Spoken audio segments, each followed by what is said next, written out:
দেশের ত্রিধারা শিক্ষা ব্যবস্থার সবচেয়ে জনপ্রিয় ও সর্বজন বিদিত শিক্ষাধারা তথা সাধারণ ও আলিয়া মাদ্রাসা শিক্ষা ব্যবস্থার উচ্চ মাধ্যমিক স্তরকেই উচ্চশিক্ষার সোপান হিসেবে গণ্য করা হয়। কিন্তু বিশ্ব মহামারী করোনায় এবারে উচ্চ মাধ্যমিক পরীক্ষা অনুষ্ঠিত না হওয়ায় দেশে এক অভূতপূর্ব ঘটনার জন্ম হয়েছে। প্রথমবারের মতো উচ্চ মাধ্যমিক পরীক্ষায় অংশগ্রহণ না করেও শতভাগ পাশের গৌরব অর্জন করতে যাচ্ছে প্রায় ১৩ লাখেরও বেশি শিক্ষার্থী। এহেন পরিস্থিতিতে উচ্চশিক্ষা গ্রহণে আসন সংকটের আশঙ্কাও দেখা দিচ্ছে। প্রিয় দর্শক, তারুণ্যের ভাবনা তুলে ধরার প্ল্যাটফর্ম উইথ হাসানের নিয়মিত আয়োজন ইয়াংস থটে আপনাদের প্রত্যেককে স্বাগত জানিয়ে আজ আমরা এহেন পরিস্থিতিতে তরুণ সমাজের ভাবনা তুলে ধরতে চাই। তরুণ সমাজের ভাবনা আপনাদের জানাতে আমাদের স্টুডিওতে এসে উপস্থিত হয়েছেন দেশের অন্যতম শ্রেষ্ঠ বিদ্যাপীঠ বীরশ্রেষ্ঠ মুন্সি আব্দুর রউফ পাবলিক কলেজের মেধাবী শিক্ষার্থী জনাব সাব্বির আহমেদ। উইথ হাসানের এই আয়োজনের পক্ষ থেকে আমরা জনাব সাব্বির আহমেদকে স্বাগত জানাচ্ছি। জনাব সাব্বির, কেমন আছেন? আলহামদুলিল্লাহ। জনাব সাব্বির, আপনি এবারে বীরশ্রেষ্ঠ মুন্সি আব্দুর রউফ পাবলিক কলেজ থেকে এইচএসসি পরীক্ষার্থী ছিলেন। তো ইতিমধ্যেই আপনারা মাননীয় শিক্ষামন্ত্রীর কাছ থেকে একটি ঘোষণা শুনেছেন যে আপনাদের পরীক্ষাটি হচ্ছে না এবং জেএসসি এবং এসএসসি পরীক্ষার ভিত্তিতেই আপনাদের এইচএসসি পরীক্ষার মূল্যায়ন করা হবে, যেটির রেজাল্ট হয়তো আগামী ডিসেম্বরে আসছে। তো প্রথমেই আমি আপনার কাছে জানতে চাইবো যে একজন পরীক্ষার্থী হিসেবে পরীক্ষা না দিয়েও আপনারা সম্ভবত পাশ করবেন এবং আমি যতটুকু জেনেছি যে আপনি দুটিতেই আপনার A+ ছিল। তো সেই ধারাবাহিকতায় আপনি হয়তো এইচএসসি তো A+ পেতে যাচ্ছেন পরীক্ষাতে অংশগ্রহণ না করেও। তো আপনার অনুভূতি দিয়ে আমরা শুরু করতে চাই, কেমন লাগছে আপনার? জি, অনুভূতি এটা আসলে একটা মিশ্র অনুভূতি বলতে গেলে। কারণ হচ্ছে একটা বোর্ড এক্সাম এবং বাংলাদেশের শিক্ষা ব্যবস্থায় এইচএসসি হচ্ছে সবচেয়ে উঁচু মানের এবং সবচেয়ে কঠিন একটা বোর্ড এক্সাম। তো এই বোর্ড এক্সামের আগে পরীক্ষার্থীদের মাঝখানে তাদের ভিতরে যে একটা উদ্বেগ উৎকণ্ঠা থাকে, এই উদ্বেগ উৎকণ্ঠাকে সাথে নিয়ে বোর্ড পরীক্ষায় অংশগ্রহণ করা এবং অংশগ্রহণ করার পরে কৃতিত্বের সাথে রেজাল্ট অর্জন করার পরে যে একটা উচ্ছ্বাস, যে একটা আনন্দ, সেই অনুভূতিটা আমরা এবার পাচ্ছি না। সেই অনুভূতিটা থেকে আমরা বঞ্চিত হচ্ছি। সেই দিক থেকে বলতে গেলে হ্যাঁ, একটু খারাপ লাগা কাজ করছে। কিন্তু যদি অন্যভাবে বলতে হয় যে হ্যাঁ, দেশের শিক্ষা ব্যবস্থার ইতিহাসে এই প্রথমবার এরকম হলো যে শতভাগ পাশের একটা রেকর্ড আমাদের ব্যাচ দ্বারাই হলো। তো সেই হিসেবে পরীক্ষা হচ্ছে না, তাও পরীক্ষা হচ্ছে না, হ্যাঁ, সেই হিসাবে বলতে গেলে হ্যাঁ, অনুভূতিটা ভালো, ভালো খারাপ একসাথে মিশ্র একটা অনুভূতি আসলে এটা। আচ্ছা আচ্ছা, মিস্টার সাব্বির, যেহেতু আপনি বললেন যে দেশের ইতিহাসে প্রথমবারের মতো এত বড় একটি পাবলিক পরীক্ষা যেটি প্যান্ডেমিক সিচুয়েশনের কারণে আসলে নেওয়া যাচ্ছে না, তো আমরা দেখছি যে আসলে শিক্ষা প্রতিষ্ঠান ছাড়া অন্যান্য সকল প্রতিষ্ঠান, ইনফ্যাক্ট গার্মেন্টস শিল্প, কলকারখানা, হাট বাজার, যাতায়াতের যাবতীয় বাহনগুলো, সকল কিছুই কিন্তু স্বাভাবিক গতি ফিরে পেয়েছে, তার আগের গতি কিন্তু অলরেডি ফিরে পেয়েছে আমরা যেটা দেখছি। তো এর মধ্য দিয়ে শিক্ষা প্রতিষ্ঠান না খুলুক, অন্তত এইচএসসির মতো এত বড় একটি গুরুত্বপূর্ণ পরীক্ষা, এই পরীক্ষাটি কি আসলে এর মধ্যে নেওয়া যেত না? আসলে এটার ক্ষেত্রে আমি বলবো যে আমাদের দেশের সরকার ব্যবস্থা, আমাদের প্রধানমন্ত্রী, মাননীয় প্রধানমন্ত্রী শেখ হাসিনা এবং শিক্ষা মন্ত্রণালয়ের যারা আছেন, উপরের শ্রেণীর ব্যক্তিবর্গ যারা, তারা অবশ্যই ভেবেচিন্তে সিদ্ধান্তটা নিয়েছেন। আসলে পুরো দেশটাই একটা সিস্টেমের ভিতর দিয়ে চলে। তো সেই হিসেবে বলতে গেলে হ্যাঁ, তারা কিন্তু যথাসম্ভব চেষ্টা করেছে প্রথমে পুরো দেশটাকে লকডাউনের মাধ্যমে রেখে পরিস্থিতিটাকে একটা স্থিতিশীল পরিস্থিতিতে আনা এবং পুরো দেশের অবস্থা পর্যবেক্ষণ করা, তারা চেষ্টা করেছে। কিন্তু এইচএসসি এটা বোর্ড এক্সামের এটা এত বড় একটা মানে জনগোষ্ঠীর একটা বিষয়। আপনি দেখেন এখানে ১৩ লাখ শিক্ষার্থী ছিলাম আমরা, এবং এই ১৩ লাখ শিক্ষার্থীর সাথে যদি একজন করে অভিভাবক যায় তাহলে সংখ্যাটা হয় ২৬ লক্ষ। এবং শুধু তো এখানে আমরাই না, এখানে আমাদের পরীক্ষাটা ঘটানোর জন্য, সংগঠনের জন্য স্কুলের শিক্ষকবৃন্দ আছে, স্টাফ আছে, যাতায়াত ব্যবস্থার একটা হিউজ একটা জনগোষ্ঠীর একটা ব্যাপার, আইন শৃঙ্খলা রক্ষাকারী বাহিনী আছে। তো সব মিলে অলমোস্ট ৫০ লক্ষের মতো একটা জনগোষ্ঠীর একটা ব্যাপার হয়ে দাঁড়াইছিল আমাদের এইচএসসি এক্সামটা। তো সেই ক্ষেত্রে দেখা যায় যে বৃহৎ জনগোষ্ঠীর এই বৃহত্তর স্বার্থের কারণে আমি মনে করি আমাদের মাননীয় প্রধানমন্ত্রী শেখ হাসিনা এবং শিক্ষামন্ত্রী ডক্টর দীপুমণি সহ যারা আছে শিক্ষা বোর্ডে, তারা যে সিদ্ধান্ত নিয়েছে এটাকে সাধুবাদ না জানানো ছাড়া আসলে আর কোনো বিকল্প নেই। না, কিন্তু সাধুবাদ যদি জানাতেই হয় সেক্ষেত্রে একটি প্রশ্ন কিন্তু থেকে যাচ্ছে যে যে সকল শিক্ষার্থীরা জেএসসি, জেডিসি এবং এসএসসি দাখিল পরীক্ষাতে ভালো করতে পারেনি, কাঙ্ক্ষিত ফল নানান কারণে, অসুস্থতা বা যে কোনো কারণেই হোক, কিন্তু তারা হার্ড অ্যান্ড সোল ট্রাই করছিল এইচএসসি বা আলিমে একটি ভালো রেজাল্ট করার, কিন্তু যেহেতু ঘোষণাটি এমন আসলো যে জেএসসি এবং এসএসসির উপর ভিত্তি করেই তাদের রেজাল্ট দেওয়া হবে, তো এখন এই যে পরীক্ষাটি না নিয়ে তাদের রেজাল্টের যে মাপকাঠি নির্ধারণ করা হলো, এতে যারা আসলে এইচএসসি পর্যায়ে খুব ভালো পড়াশোনা করেছে তাদের প্রতি কোনোভাবে কি অবিচার করা হলো কিনা? আসলে এই ক্ষেত্রে ব্যাপারটা অনেকটা জটিল একটা বিষয়। এক্ষেত্রে যদি আমি বলি, সেটা হচ্ছে বাংলাদেশের শিক্ষা ব্যবস্থায় বোর্ড এক্সামগুলোর ভিতরে এসএসসি, জেএসসি এগুলোর থেকে স্বাভাবিকভাবে তুলনামূলকভাবে এইচএসসি অনেক কঠিন, আমরা সবাই জানি। তো এক্ষেত্রে একটাভাবে বলা যায় যে জেএসসি এবং এসএসসি এই দুটোতে যাদের রেজাল্ট তুলনামূলকভাবে খারাপ হয়েছে, হ্যাঁ, তারা এইচএসসিতে অনেক ভালো প্রস্তুতি নিচ্ছিল এক্সামটার জন্য, বাট এখানে কিন্তু কোনো ধরনের সুনিশ্চিত কোনো ধরনের কথা বলা যাচ্ছিল না যে হ্যাঁ তারা জেএসসি, এসএসসি খারাপ করলেও এইচএসসিতে তারা ভালো করবেই। এখন এটা প্রত্যেকটা ব্যাচে এরকম কিছু সংখ্যক স্টুডেন্ট থাকেই, কিছু সংখ্যক ছাত্রছাত্রী থাকেই যারা হচ্ছে জেএসসি, এসএসসি হয়তো খারাপ করেছে, কিন্তু এইচএসসিতে তারা হার্ট অ্যান্ড সোল ট্রাই করে এবং তারপরে তারা একটা ভালো রেজাল্ট করে। কিন্তু যত যাই হোক, বৃহত্তর স্বার্থের কথা বিবেচনা করেই তো একটা সিদ্ধান্তে উপনীত হতে হবে। তো সেই হিসেবে আমি মনে করি যে এখানে আসলে আফসোসের কিছু নেই। আপনি বলতে চাচ্ছেন যে সেই সংখ্যাটা যারা আসলে এইচএসসি লেভেলে খুব হার্ড অ্যান্ড সোল ট্রাই করছিল, সেই সংখ্যাটা কি খুবই কম? আমি বলছি না খুবই কম, কিন্তু করোনা পরিস্থিতি যেখানে পুরো বিশ্বে এভাবে একদম থমকে গেল, কাবু করে রাখছে পুরো বিশ্বটাকে, সেই ক্ষেত্রে বৃহত্তর স্বার্থের কথা ভেবে কোনো সিদ্ধান্ত নেয়াই আমাদের সরকার, আমাদের প্রধানমন্ত্রী শেখ হাসিনা এবং আমাদের শিক্ষা বোর্ড, শিক্ষা মন্ত্রণালয় এটাই উচিত মনে করেছেন বলে আমি মনে করি। মিস্টার সাব্বির, আমরা আমাদের দেশের উচ্চশিক্ষা লাভের ক্ষেত্রে প্রথমেই যে বৈতরণী পার হতে হয়, ভর্তি পরীক্ষা, ভর্তি যুদ্ধ অনেকভাবেই আমরা সেটাকে ব্যক্ত করি। তো এই ভর্তি পরীক্ষাতে আমরা যেটা দেখে আসছি যে এসএসসি এবং এইচএসসি পরীক্ষার রেজাল্টকে একটি মানদণ্ডে কিন্তু সেখানে ভ্যালু অ্যাড করা হয়।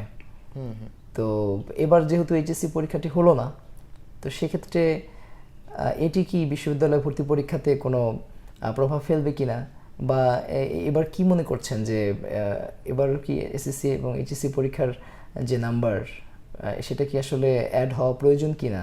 আসলে ইতিমধ্যে আমরা দেখছি যে সোশ্যাল মিডিয়া থেকে বিভিন্ন জায়গাতে কিন্তু বিভিন্ন ধরনের কথা উত্থাপিত হচ্ছে যে এই নাম্বারটি অ্যাড করা প্রয়োজন বা প্রয়োজন না। তো আপনি একজন তরুণ সমাজের প্রতিনিধি, বিশেষ করে আমি বলবো যে যেহেতু আপনি 13 লক্ষ শিক্ষার্থীর প্রতিনিধি হিসেবে কিন্তু আজকে উইথ হাসানে আপনি কথা বলছেন, তো আপনারা কি ভাবছেন যে নাম্বার কি অ্যাড করা প্রয়োজন না প্রয়োজন না? আসলে আমাদের শিক্ষা ব্যবস্থায়, আমাদের বিশ্ববিদ্যালয়ে অ্যাডমিশনের যে এক্সামগুলো হয়, সেই ক্ষেত্রে এটা আসলে একটা ঐতিহ্যের মতো হয়ে গেছে যে আমরা এসএসসিটার যে নাম্বারটা এবং যে জেএসসি, এইচএসসি যে নম্বরটা, এই দুটোর একটা মিশ্র নম্বর আমাদের এক্সামের ভিতরে উচ্চ মাধ্যমিকের যে নাম্বারটা মূলত ভর্তি পরীক্ষাতে যেটা অ্যাড করা হয়, এটা আমাদের একটি সংস্কৃতি, বা আমরা বলতে পারি যে এটা দীর্ঘদিনের একটি প্র্যাকটিস, এটা একটা ঐতিহ্যের অংশ হয়ে গেছে। হ্যাঁ, তো এটা যদি আমাদের শিক্ষা বোর্ড আছে, প্রাথমিক ও গণশিক্ষা মন্ত্রণালয় আছে, তারা যদি মনে করে যে তারা হ্যাঁ সেই ঐতিহ্যটাকে তারা কন্টিনিউ করবে এবং সেটাকে কন্টিনিউ রেখেই তারা শিক্ষা ব্যবস্থা এবং এর পরের বছরের ক্ষেত্রে সিদ্ধান্ত নেবে। বিশ্ববিদ্যালয়গুলো সিদ্ধান্ত নিয়ে থাকে, বিশ্ববিদ্যালয় বিশেষ করে স্বায়ত্তশাসিত যে প্রতিষ্ঠানগুলো, তারা তো নিজেদের মতো করেই সিদ্ধান্ত নেয়। সেক্ষেত্রে বিশ্ববিদ্যালয় মঞ্জুরি কমিশন হয়তো ভূমিকা রাখতে পারে যে তারা কি নাম্বারটি নেবে কি নেবে না। কিন্তু আপনি কি মনে করছেন যে আসলে নাম্বারটি কি সংযুক্ত করা প্রয়োজন বা প্রয়োজন না? আপনার কি মনে হয়? এখন যেহেতু আমাদের এবারের এক্সামটা হয়নি, এটাই হচ্ছে একটা অভূতপূর্ব একটা বিষয়। এক্সাম না নিয়ে আমরা এবার শতভাগ পাশের মাধ্যমে আমাদের এইচএসসি কমপ্লিট করছি। এটা সম্পূর্ণ একটা অভূতপূর্ব একটা বিষয় ঘটছে এবার। তো যদি এরকম কোনো বিষয়ে এবার শিক্ষা মানে আমাদের মন্ত্রণালয় বলি বা ইউজিসি বোর্ড বলি, তারা যদি এটা ভেবে থাকে যে হ্যাঁ, যেহেতু এইচএসসিটা এরকম একটা অভূতপূর্ব বিষয়ের মাধ্যমে হয়েছে এবং তারা ওই ঐতিহ্যের বাইরে গিয়ে তারা নতুন কোনো একটা মাইলফলক স্পর্শ করতে চায়, সেই ক্ষেত্রে আমি বলতে পারি যে হ্যাঁ, তারা এবার যেহেতু আমরা অটোপাসের মাধ্যমে আসতেছি, সো আমাদের তার মানে এবারে নাম্বারটা সংযুক্ত না করা হয় সেটাই মনে হয় ভালো হবে। সেই ক্ষেত্রে হয়তো এরকম হতে পারে আমাদের কোনো লস হচ্ছে না, আবার মাইনরিটি যেই জনসংখ্যা যাদের এসএসসি জেএসসি তে রেজাল্টটা খারাপ হয়েছিল বলে তারা ভাবছে যে এবার তাদের ক্ষতির সম্মুখীন তারা হচ্ছে, তাদের আশঙ্কা কিছু থাকছে না, তাদের অনুকূলে যাচ্ছে তাহলে বিষয়টা। আচ্ছা, এটা হতে পারে। মিস্টার সাব্বির, আমরা দেখছি যে মাননীয় শিক্ষামন্ত্রীর এই ঘোষণার পর থেকেই বিভিন্ন পর্যায় থেকে এই সিদ্ধান্তটি পুনর্বিবেচনার আহ্বান জানানো হচ্ছে যে পরীক্ষা নেওয়া যায় কিনা ভেবে দেখা উচিত, অর্থাৎ সিদ্ধান্তটি পুনর্বিবেচনার দাবি তারা উত্থাপন করছেন। আপনি কি বলবেন? এক্ষেত্রে একটা কথা হচ্ছে, বিশ্ব স্বাস্থ্য সংস্থার কিন্তু একটা মতবাদ তারা দিয়েছে যে যদি করোনা পরিস্থিতি এরকম হয় যে 5% জনসংখ্যা যদি করোনায় শিকার মানে হয়ে থাকে, তাদের আক্রান্ত হয়ে থাকে, তাহলে কিন্তু সেই ক্ষেত্রে কোনো ধরনের শিক্ষা প্রতিষ্ঠান খোলা যাবে না। সেই ক্ষেত্রে বর্তমানে আজকেরও দেখা গেল যে করোনা পরিস্থিতি পর্যবেক্ষণ করলে দেখা যাবে যে আজকে 12 অক্টোবর 31 জনের মৃত্যু হয়েছে এবং 1472 জন, আমি যতটুকু জানি 1472টা নতুন কেস শনাক্ত হয়েছে। তাহলে সেই ক্ষেত্রে বোঝাই যাচ্ছে যে এখন পর্যন্ত বাংলাদেশে সেই পরিস্থিতি এখনো হয়নি যে আমরা শিক্ষা প্রতিষ্ঠান খুলে ফেলবো।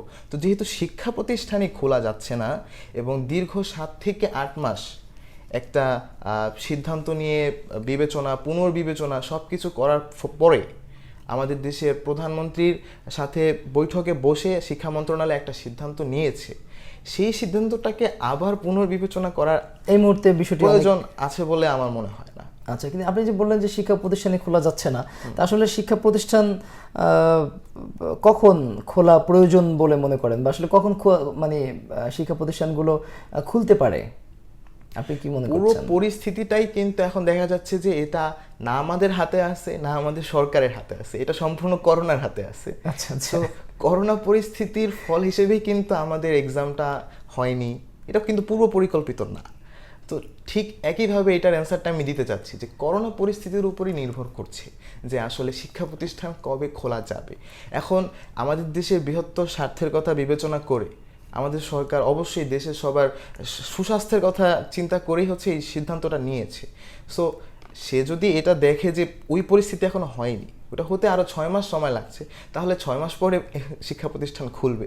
আর যদি এরকম হয় যে যেহেতু আমরা জানি যে করোনা যে কোভিড-19 যেটা, এটা শীত প্রধান শীত মৌসুমে এটা সবচেয়ে বেশি আক্রান্ত করে এবং এটার প্রকোপ সবচেয়ে বেশি হয়, তাহলে আমরা দেখতেই পাচ্ছি যে আমাদের সামনে এখন নভেম্বর ডিসেম্বর মানে শীতকালটা একদম চলে আসছে।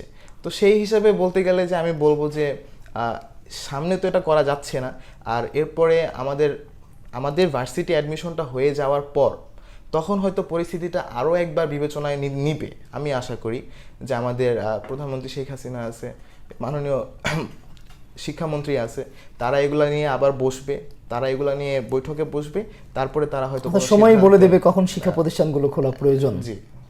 আচ্ছা, আরেকটি বিষয় যেটি দেখছি, এই যে শিক্ষা প্রতিষ্ঠান খুলতে পারা যাচ্ছে না, বন্ধ, আবার আপনাদের পরীক্ষা হলো না, তো সব মিলিয়ে আসলে জাতিগতভাবে আমরা কি শিক্ষার দিক থেকে পিছিয়ে পড়ছি কিনা? এটা আসলে এই সময়টা হ্যাঁ, হয়তো আমরা আমাদের বোর্ড এক্সামিনার যারা ছিলাম তারা হয়তো কিছুটা সময় আমাদের বেশি এটার পিছনে যাচ্ছে, অপচয়ও বলা যায় না, আবার অপচয় বলা যায়, এরকম একটা সিচুয়েশন। কিন্তু আমি বলবো এর পাশাপাশি যেসব শিক্ষার্থীরা আছে যারা বোর্ড এক্সামিনার না, তারা এই সময় তাদের শিক্ষা কার্যক্রম সম্পূর্ণ স্বাভাবিক রাখতে পারে বাসায় বসে, এবং এখন ভার্চুয়াল ক্লাস হচ্ছে, আদার্স অ্যাক্টিভিটির মাধ্যমে তারা পড়াশোনাটা করতে পারে, এবং এই পাশাপাশি এই সময়টাতে তারা তাদের কারিকুলাম অ্যাক্টিভিটিসগুলো কন্টিনিউ করতে পারে, তারা ফ্যামিলিকে সময় দিতে পারছে। দেখা যাচ্ছে যে এই সময় এক একজন এক এক ধরনের নিজের আরো ধরনের প্রতিভা বের করে আনতেছে, কেউ লেখালেখিতে পারদর্শী হয়ে যাচ্ছে, কেউ কবিতা আবৃত্তি করতেছে। আপনি নিজেও সম্ভবত একজন আবৃত্তি শিল্পী, আমি যতটুকু জেনেছি। করি। আচ্ছা আচ্ছা, তো অর্থাৎ অন্যান্য বিভিন্নভাবে তাদের এই সময়গুলোকে কাজে লাগানো বা নিজেকে এগিয়ে রাখার সুযোগ তারা পাচ্ছে এই সময়ের মধ্যে। মিস্টার সাব্বির, আমরা একেবারেই শেষ পর্যায়ে চলে এসেছি। আমরা সর্বশেষ যে বিষয়টি আপনার কাছে জানতে চাইবো সেটি হচ্ছে, আপনি তো হয়তো কৃতিত্বের সাথেই এইচএসসি এই বৈতরণী পার করে ফেলবেন আশা করছি, যে ঘোষণা মাননীয় শিক্ষামন্ত্রী দিয়েছেন সেই আলোকে। কিন্তু ইমিডিয়েট ছোট যে ব্যাচটি এবারে অটো প্রমোটেড হয়ে সেকেন্ড ইয়ারে উঠলো, তো ওদের জন্য আসলে আপনারা বড় ভাই হিসেবে আপনাদের পক্ষ থেকে কোনো বক্তব্য আছে কিনা? ওদের ক্ষেত্রে বক্তব্য এটাই থাকবে যে ওরা যেহেতু এখন সেকেন্ড ইয়ার এবং সামনেই হচ্ছে ওদের টেস্ট এক্সামটা, সো আমি বলবো যে আমরা যেভাবে করোনা পরিস্থিতির ফলে অন্য একটা সিস্টেমের মাধ্যমে কিন্তু আমরা উত্তীর্ণ হলাম, এখন একদম হয়ে যায়নি, ইনশাল্লাহ হব, কিন্তু আমরা যেই 7 থেকে 8টা মাস যে উদ্বেগ উৎকণ্ঠাকে সাথে নিয়ে পার করছি সময়টা, ওরা যদি ভেবে থাকে যে সেই উদ্বেগ উৎকণ্ঠা ওরা পার করে তারপরে ওরাও একটা অটো প্রমোশনের অপেক্ষায় বসে আছে, ওরকম কোনো বাসনা দেখছে, তাহলে সেটা ওদের জন্য ঠিক হবে না। কারণ হচ্ছে এই সময়টাকে, এই যে পিছিয়ে যাচ্ছে ওরা, এই পিছিয়ে যাওয়াটা আসলে ওদের পরবর্তী মনস্তাত্ত্বিক বিকাশে অনেক বিরূপ প্রভাব ফেলবে বলে আমি মনে করি। তার অর্থ হচ্ছে ওদেরকে স্বাভাবিক গতিতেই চলতে হবে। মিস্টার সাব্বির, আপনাকে আমাদের স্টুডিওতে সময় দেওয়ার জন্য অনেক অনেক ধন্যবাদ। আপনাকে অসংখ্য ধন্যবাদ। দর্শক, বিশ্ব মহামারী করোনায় শুধু এইচএসসি পরীক্ষার্থীরা নয়, বরং শিক্ষার সকল স্তরের শিক্ষার্থীরাই আজ এক গভীর সংকটের মুখোমুখি দাঁড়িয়েছে। এই সংকট থেকে উত্তরণে প্রত্যেক শিক্ষার্থীরই আনুষ্ঠানিক শিক্ষা প্রতিষ্ঠান অথবা আনুষ্ঠানিকতার বাইরে স্ব আবাস থেকেই নিজ নিজ উদ্যোগে একটি সমৃদ্ধ ক্যারিয়ার এবং একটি সমৃদ্ধ আগামী গড়তে ভূমিকা রাখা প্রয়োজন। সে লক্ষ্যে আজ এই মুহূর্ত থেকেই প্রতিটি সময়কে অত্যন্ত গুরুত্বসহ, বিশেষ করে এইচএসসি পরীক্ষার্থীরা যারা আর কিছুদিন বাদেই ভর্তি যুদ্ধে অবতীর্ণ হবে, তাদের প্রত্যেকটি সময়কে অত্যন্ত গুরুত্ব সহকারে এখন থেকেই বিবেচনা করা প্রয়োজন। তাহলেই আশা করা যায় একটি সমৃদ্ধ এবং একটি সোনালি দিন সামনে অপেক্ষা করবে। প্রিয় দর্শক, আপনারা ততদিন পর্যন্ত ভালো থাকুন, সুস্থ থাকুন। আল্লাহ হাফেজ।